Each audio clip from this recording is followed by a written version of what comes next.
Olá, alunos e alunas do YouTube. Vamos começar a 27ª aula do curso de Farmacologia. Na aula passada falamos sobre os contraceptivos hormonais e suas implicações no controle da natalidade. Na aula de hoje, veremos os anorexígenos e seu papel no controle do peso. Essa aula será dividida em duas partes. Na primeira, falarei dos aspectos epidemiológicos e neuroquímicos da obesidade e na segunda parte dos fármacos usados para tratar a obesidade. Eu sou o professor Sérgio e começa agora mais uma videoaula. O assunto de hoje é anorexígenos. Então, o que é que veremos nessa aula de hoje? Falaremos inicialmente sobre a obesidade, os conceitos da obesidade, sobre os índices para avaliar a obesidade, também as causas da obesidade, tudo isso será visto nessa primeira parte. E na segunda parte dessa videoaula, falaremos sobre o tratamento farmacológico da obesidade com 4 categorias: os catecolaminérgicos e serotoninérgicos ao mesmo tempo, os antagonistas canabinoides e os medicamentos que interrompem a absorção de gordura. Então, o que é obesidade? Muita gente fala de obesidade, mas será que sabemos exatamente o que é obesidade? Então, obesidade é uma condição na qual há um acúmulo anormal de gordura. Se há um acúmulo anormal, é porque existe um acúmulo normal de gordura. E esse acúmulo depende, obviamente, do tamanho corporal. Então, não podemos dizer que 80 quilos, que 90 quilos, que 100 quilos é obesidade, porque isso vai depender da distribuição, ou melhor, da proporção de gordura para o tamanho, para a área corporal. Então, é uma condição de acúmulo anormal ou excessivo de gordura no tecido adiposo, mas esse aumento da gordura corporal, ela possui uma extensão que pode prejudicar a saúde. Então, quais são esses impactos? Quais são os impactos da obesidade na saúde do indivíduo obeso? O primeiro impacto é a doença pulmonar. Então, muito pouco se fala da obesidade causando doença pulmonar, mas ela afeta a função do pulmão. E qual a função do pulmão? Promover as trocas gasosas. Só que o excesso de gordura vai dificultar a expansão da área do pulmão, vai dificultar os movimentos de contração e relaxamento do diafragma, que são movimentos essenciais para o processo de inspiração e expiração. Então, a obesidade afeta diretamente a função do pulmão. Além disso, causa apneia do sono e causa síndrome de hipoventilação. A obesidade também causa uma síndrome chamada de NASH, que é uma doença do fígado gorduroso não alcoólica, que é traduzida como esteatose hepática. Também pode causar esteatohepatite ou cirrose, ou seja, acúmulo de gordura no fígado. Se há excesso de gordura circulante, essa gordura evidentemente pode se acumular no fígado, causando algum distúrbio hepático. Também pode causar colelitíase, ou seja, o aumento de gordura pode causar os cálculos. Esses cálculos de gordura podem obstruir a vesícula, consequentemente impedir que os sais biliares sejam liberados na região do intestino. Também podem causar alterações ginecológicas. Então, as mulheres podem ter irregularidades menstruais, infertilidade, síndrome do ovário policístico e risco obstétrico maior. Então, nem sempre se fala nisso, mas a obesidade também pode causar alterações ginecológicas. Obviamente, o aumento do peso corporal também pode causar alterações ou doenças articulares. Osteoartrite, osteoartrose também são consequências da obesidade. Além disso, pode causar gota, doença vascular, talvez seja a que vem primeiro à nossa mente quando se fala de obesidade, mas a obesidade pode causar uma estase venosa, varizes, edemas, úlceras, flebite e erisipela. Pode causar alguns tipos de câncer, como câncer de mama, câncer de endométrio, de cólon, do esôfago, do pâncreas, da bexiga, do rim e também câncer de próstata. Além disso, pode causar hérnia de hiato, refluxo gastroesofágico, pelas mesmas razões que causa doença pulmonar. O excesso de gordura pode comprimir alguns órgãos, dificultando assim a fisiologia desses órgãos. Pode causar diabetes, dislipidemia e hipertensão, além de doença cardiovascular. AVC, ansiedade e depressão são outros impactos também gerados pela obesidade. Quantos obesos existem no mundo? Bem, a estimativa da Organização Mundial de Saúde em 2015 é que existam aproximadamente 2,3 bilhões de sobrepesos e 700 milhões de pessoas adultas são consideradas obesas. Isso em 2015. Isso significa que pelo menos 2/3 da população mundial parece estar com sobrepeso. No Brasil, o Ministério da Saúde fez um levantamento entre 2006 e 2009 e verificou que houve um aumento do sobrepeso, que era em 2006 de 42,7% das pessoas para 46,6%, e os obesos subiram de 11,4% para 13,9%. Então os valores já são altos e a tendência é aumentar ainda mais, infelizmente. O Brasil ocupa o 6º lugar no ranking mundial da obesidade. E como em todos os países do mundo, isso parece ser uma tendência mundial, está havendo uma inversão, obesidade e desnutrição. Há uma tendência na diminuição da desnutrição com o aumento da obesidade. Isso nós podemos ver nesse gráfico, que mostra duas regiões do Brasil, o Nordeste e o Sudeste. Os números são milhões de pessoas. Então, em 1975, nós tínhamos 9,2 milhões de desnutridos, que passou para 7,4 milhões em 1989 e para 5,9 milhões em 1997. Ou seja, existe aqui uma tendência na redução da desnutrição no Nordeste. Ao mesmo tempo, existe uma tendência de aumento da obesidade. No mesmo ano de 1975, existiam 2,7 milhões de obesos. Obeso nós estamos considerando aqui alguém que tem um IMC acima de 30. Em 1989, 5,1 milhões e em 1997, 8,5 milhões. O que equivale a dizer que em 1997 houve pela primeira vez uma inversão, mais obesos do que desnutridos na região Nordeste. Na região Sudeste, a coisa não muda de patamar. Houve uma redução da desnutrição de 9,8 milhões para 4,2 milhões e um aumento da obesidade de 5,4 milhões para 10,4 milhões. E isso ainda mais grave do que na região Nordeste, porque aqui a obesidade ela mais do que dobrou em relação aos desnutridos. Então essa inversão parece ser uma tendência mundial.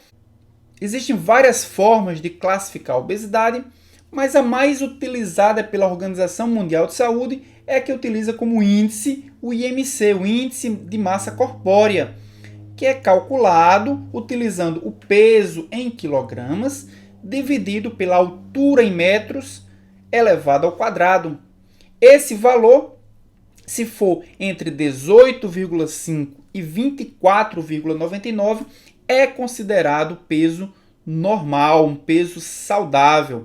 Abaixo disso é considerado baixo peso, abaixo de 18,5, e acima de 24,99, ou seja, de 25 em diante, é considerado sobrepeso ou obesidade. O primeiro grau de obesidade é a partir de 30, de um IMC a partir de 30 a 34,99 é considerado obesidade de grau 1. Entre 35 e 39,99 obesidade de grau 2. E acima de 40 é considerado obesidade de grau 3, também chamada de obesidade mórbida. Nesse gráfico, nós estamos mostrando a relação entre o IMC e a taxa de mortalidade, essa curva chamada curva em J, mortalidade versus IMC. Nós podemos ver que o aumento do IMC contribui proporcionalmente para a taxa de mortalidade. É o IMC que vai guiar a forma como a obesidade vai ser tratada. Em qualquer circunstância, a alteração de comportamento, ou seja, alterações nutricionais, alterações em termos de exercício físico, sempre vai ser indicada, seja no peso normal, no sobrepeso ou na obesidade. Quando é que se utiliza medicamentos para controlar a obesidade? A partir de um sobrepeso muito próximo da obesidade do tipo 1 até a obesidade do tipo 2. Essas são as formas de controlar a obesidade através de medicamentos. A partir da obesidade do tipo 3, os medicamentos eles são muito pouco eficazes, como mostram alguns estudos.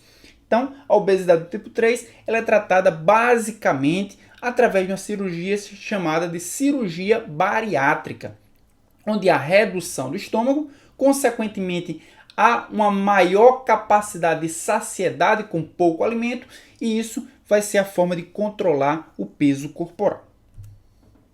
Mas existem outros índices que são tão bons ou até mais importantes do que o IMC. Esses outros índices são utilizados porque o IMC ele não leva em consideração a distribuição de gordura, ele leva simplesmente em consideração a relação entre o peso e a altura. Então, por exemplo, se o excesso de gordura estiver concentrado na região abdominal ou no tronco, essa obesidade é chamada de obesidade androide, ela é mais frequente no sexo masculino, ela está mais relacionada com doenças cardiovasculares, assim como doenças metabólicas. Já se o excesso de gordura estiver na região dos quadris, essa obesidade é chamada obesidade ginoide, inferior, periférica ou subcutânea, mais comum no sexo feminino, e está relacionada com complicações vasculares, além de problemas ortopédicos e problemas estéticos. Então não significa dizer apenas que o aumento do peso relacionado com a altura vai nos dizer qual o maior risco do paciente obeso desenvolver determinadas doenças.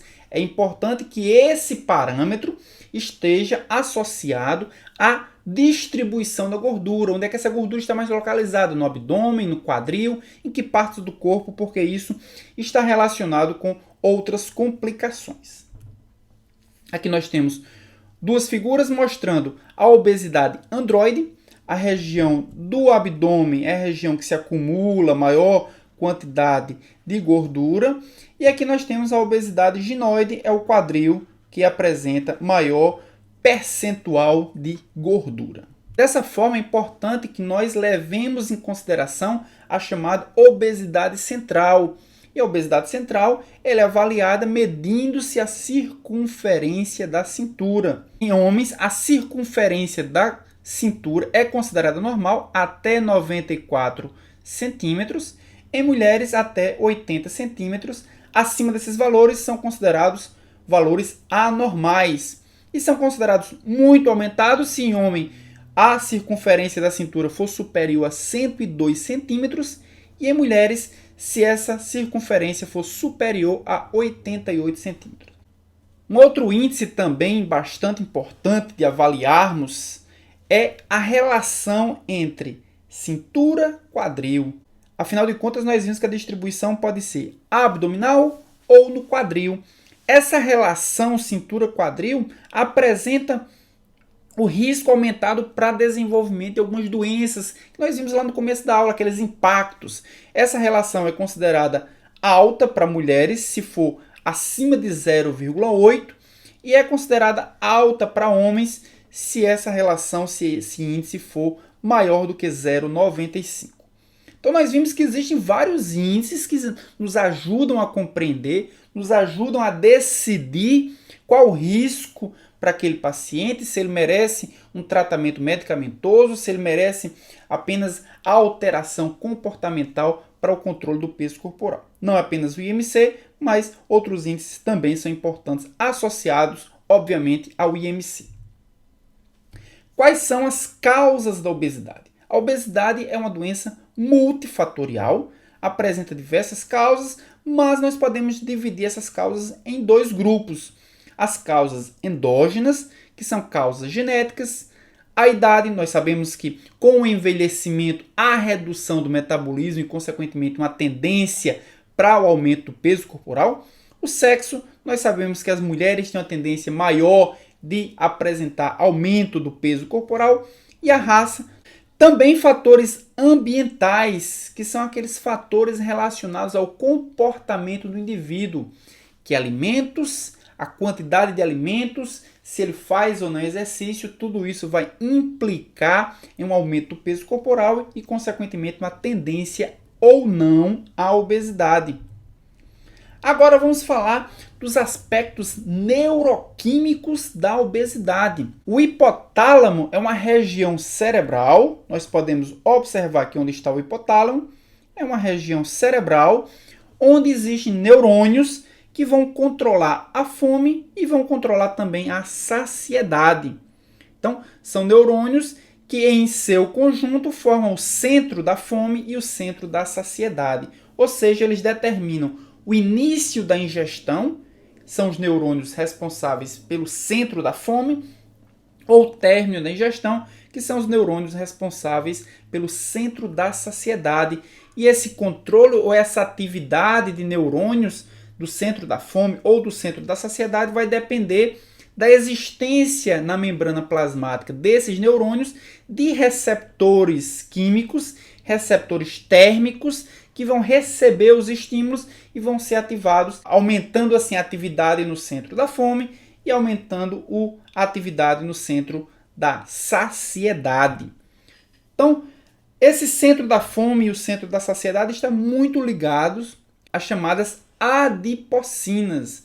Duas dessas adipocinas são muito importantes para o controle do peso corporal. É a leptina e a grelina. Leptina e grelina agem em neurônios do hipotálamo. A gente vai ver que neurônios são esses que respondem à leptina, que respondem à grelina. Mas a leptina ela é produzida por células do tecido adiposo.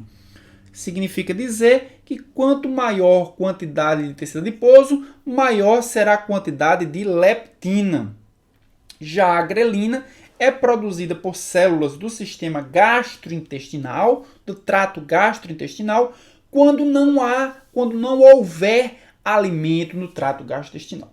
Então vamos ver o que é que elas fazem, quais são as ações da leptina e da grelina nas células do hipotálamo. Então, leptina, por ser produzida quando há um aumento do tecido adiposo, a leptina, obviamente, vai estimular, vai induzir o gasto energético. Quanto mais leptina, significa que há mais gordura, ou seja, ele vai induzir a gastar aquela gordura. Também a leptina vai reduzir, vai inibir o apetite. Quanto mais leptina, significa que tem mais tecido adiposo, consequentemente que há necessidade de inibir o apetite, porque já tem gordura demais armazenada. Além disso, a leptina também vai inibir a secreção de hormônio do crescimento, inibindo assim também a capacidade de produzir mais tecido adiposo. Já a grelina, ela é um hormônio produzido quando não há alimento no trato gastrointestinal. A grelina vai fazer exatamente o contrário do que a leptina faz no hipotálamo. Ela vai inibir o gasto energético, se não tem alimento, não há necessidade de gastar energia, ou pelo menos há necessidade de reduzir o gasto energético. Vai aumentar o apetite para que o indivíduo possa se alimentar e, consequentemente, adquirir os seus nutrientes, e vai aumentar também a secreção de hormônio do crescimento. Então, leptina e grelina, eles agem opostamente. A leptina vai ser responsável por induzir o centro da saciedade, enquanto a grelina vai ser responsável por induzir os neurônios do centro da fome. Dessa forma, a gente tem o controle do apetite, do gasto energético e também da secreção hormonal. Como é controlado o consumo de alimentos no centro do apetite ou no centro da fome? Para entendermos isso, precisamos saber quais os tipos de neurônios no hipotálamo. No hipotálamo, a gente encontra basicamente dois grupos de neurônios. O neurônio do tipo AGRP e o neurônio do tipo PONC, cada um responsável por um centro definido. Os neurônios AGRP são os neurônios que despertam a sensação de fome, ou seja, são os neurônios responsáveis por regular a fome. Enquanto o PONC são neurônios responsáveis pela saciedade. Os neurônios AGRP, eles são muito sensíveis à ação da gordura. A gordura vai estimular uma proteína chamada de mitofusina do tipo 1, mitofusina do tipo 2. Essas proteínas são produzidas apenas pelos neurônios do tipo AGRP. E o que é que as mitofusinas vão fazer? Como o próprio nome diz, elas vão fazer uma fusão. Mas fusão de quê? Fusão de mitocôndrias. As mitocôndrias dos neurônios AGRP são mitocôndrias grandes, ou seja, são mitocôndrias que têm uma alta capacidade de produzir ATP. Então, quando houver uma grande quantidade de gordura, os neurônios AGRP produzem uma grande quantidade de ATP. Consequentemente, quanto mais ATP, mais ativo será esse neurônio, porque ele vai possuir grande quantidade de energia para produzir o seu próprio metabolismo. E quanto mais ativo estiver os neurônios do tipo AGRP, maior a fome sentida pelo indivíduo. Por isso que esses neurônios, os neurônios AGRP, que são responsáveis pela fome, quanto maior uma dieta de gordura, maior a fome do indivíduo. Ou seja, por isso que eles estão totalmente relacionados com a obesidade. Eles aumentam a fome, estimuladas pela gordura, porque eles possuem a característica de produzir grande quantidade de energia com a mesma quantidade de gordura. Já os neurônios PONC, que são relacionados com a saciedade, eles não possuem essas mitofusinas, ou seja, a gordura não vai promover a fusão mitocondrial. Consequentemente, eles não têm a capacidade de produzir grandes quantidades de ATP, mesmo sob dieta lipídica. A consequência disso é que esses neurônios eles são menos ativos do que os neurônios AGRP numa dieta rica em lipídios. Consequentemente, eles reduzem a saciedade. Tá? Então, essa é a relação entre os tipos de neurônios no hipotálamo e a ativação do centro da fome ou do centro da saciedade. Então, terminamos aqui essa primeira parte da aula anorexígenos. Falamos nessa aula sobre os aspectos epidemiológicos e sobre os aspectos neuroquímicos da saciedade e também da fome que repercutem no aumento do peso, repercutem na obesidade. Na próxima aula, na segunda parte da aula anorexígenos, falaremos sobre o tratamento farmacológico da obesidade. Quais são as classes de fármacos que regulam a saciedade, que regulam o peso corporal, qual o mecanismo de ação, quais as principais reações adversas. Então não percam a segunda parte da aula anorexígenos. Falaremos sobre o tratamento da obesidade. Até lá!